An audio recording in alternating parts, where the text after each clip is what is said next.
Je vais voir ma mère, je crois, le lendemain, et je me rappelle une histoire de sa jeunesse que je lui demande de me réexpliquer parce que moi je l'avais entendue sur le ton de la rigolade et c'était une histoire de beuverie qui avait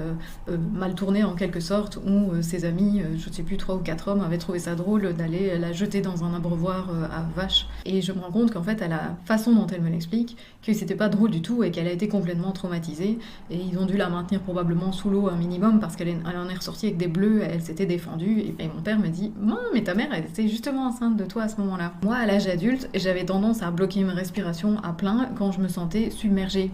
au sens figuré, donc il y a le lien avec l'eau, mais moi en fait j'avais tendance à le faire à chaque fois que je me sentais surmenée quelque part. Effectivement je bloquais complètement ma respiration quand j'étais trop stressée, que ce soit en pleine journée au travail, n'importe quand.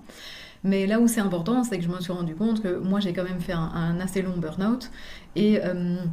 le fait de dire je retiens ma respiration quand je suis submergée fait que je ne le faisais pas qu'en journée, je le faisais aussi la nuit. Et donc je ne m'étais pas rendu compte que j'avais développé des petites apnées du sommeil, pas assez importantes que pour être remarquées, il n'y avait pas de ronflement, de signes vraiment